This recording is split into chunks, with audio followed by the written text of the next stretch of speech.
So today I figured I'd work on the charger a little bit.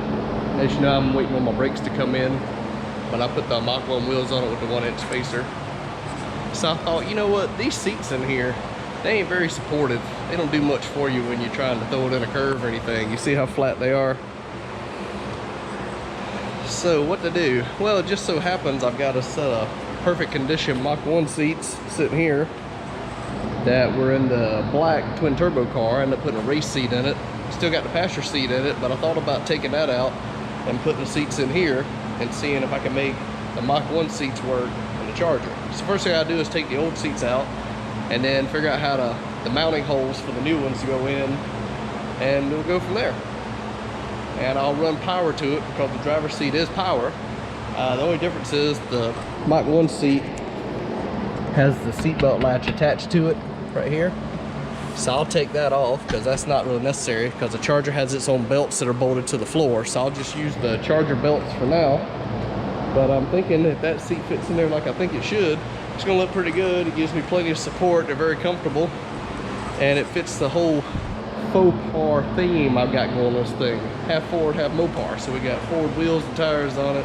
We got the Ford seats going in it. So stay tuned, we'll find out.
Alright, so first thing we got to figure out, this Charger seat comes with studs in it to hold the frame down, and the Mach 1 seat does not.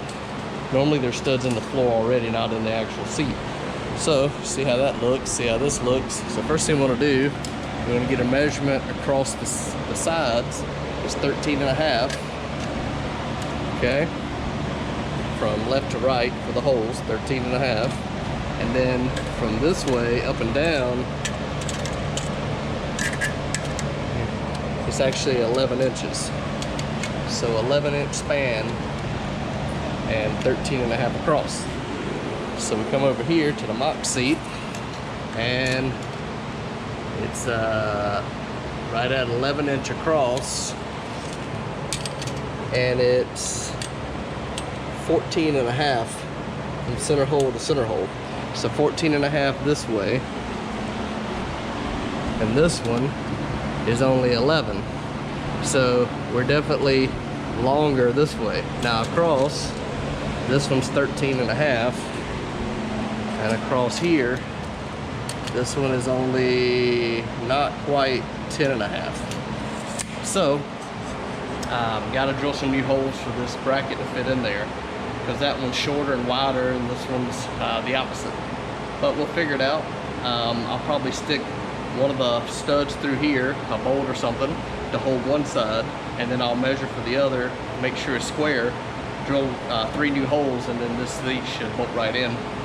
Then what I have to do is there's a wiring pigtail right here, and I've got to make a wiring harness that has power, 12 volts from the battery, all the time, so it actually let the seat controls right here work when I move the seat up and down and all the lumbar support and everything. So it shouldn't be too hard. Just a hot and a ground wire from 12 volt source, and I'll make an adapter for this, and that way I can plug it in and unplug it later if I want to take the seat back out and put the factory seat back in it. But that's some things you'll run into. So the holes don't line up, they're different width and length, but we'll work on that and see what happens next.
Alright, so I started getting the holes drilled for the frame in the car, but I had to wire the seat because it's a power seat.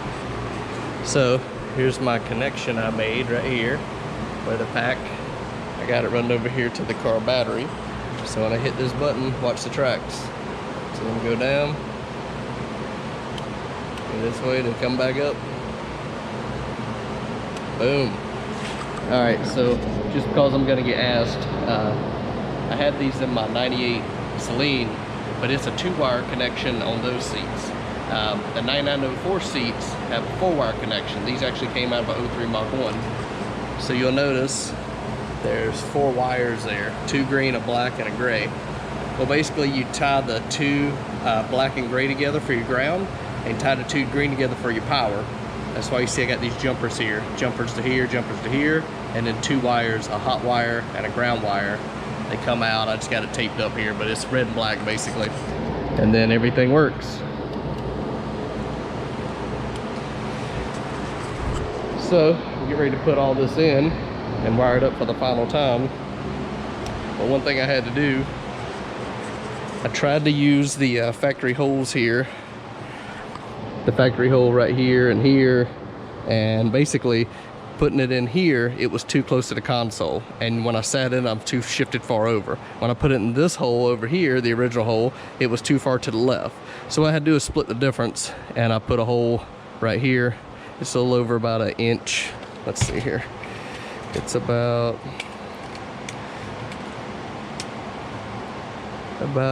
inch and a half. So about 1.5 inches over from the factory hole here, and about let's see here. That one's actually real different because the track was different. That one's about 3.5 inches. So 3.5 inches in from this hole, 1.5 inches from this hole. Line those up. Once I got those bolts in to hold the front, I came back here and I drilled 2 more holes for the back of it. Now you'll notice on these cars, it's pushed up in the bottom from the factory, so there's a hump right here. So what I'm gonna have to do is I'll have to get longer bolts and space it up a little bit on this side so the seat doesn't sit cocked to one side. What I'm gonna do is just raise this up some with a longer bolt and probably some nuts under it to keep it the right height on the left side, and it'll still clear all this without having to pound the floor down. I wanna leave the floor as original as I can. But let's get real close.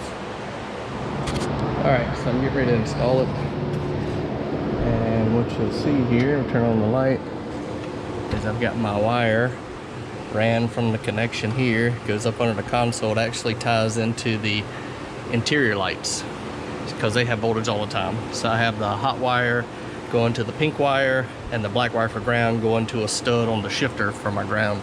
As you can tell, it's working. Now to put it in here. And it's completed. I took the seatbelt hook off of here since I don't have any shoulder belts. This is it. You hit the button, seat goes forward. Hit the button, it goes back. And it's got all the adjustments, lumbar and the whole thing. And if you'll look at how it fits with plenty of room to the console here and plenty of room to the door here, so the handle here doesn't hit the side bolster. So I like it. Another step in the faux car conversion.